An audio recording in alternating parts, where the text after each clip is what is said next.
They say you can't always judge a book by its cover.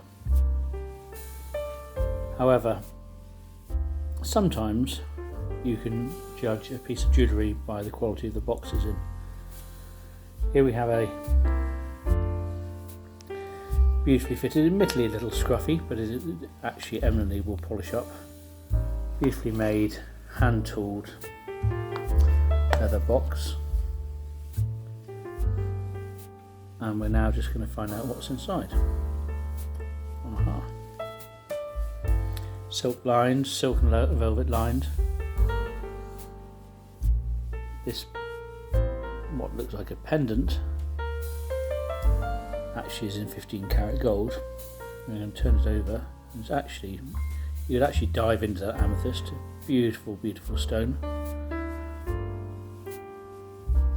And it's actually a pendant stroke brooch, which gives the wearer two options. And it comes with an original nice chain and an original box, bespoke box, which actually has been made for this actual very item.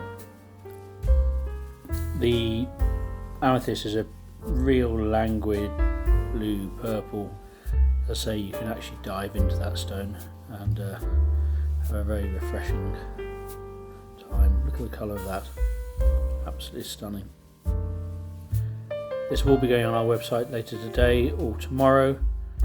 We'll be going on the website including the chain at £485, and of course it would be a sin to actually split the box, or the box is eminently very saleable, but the box will come with the item too. Of course it will. The necklace itself is probably 1890s, 1900 maybe, but a very nice original late Victorian piece.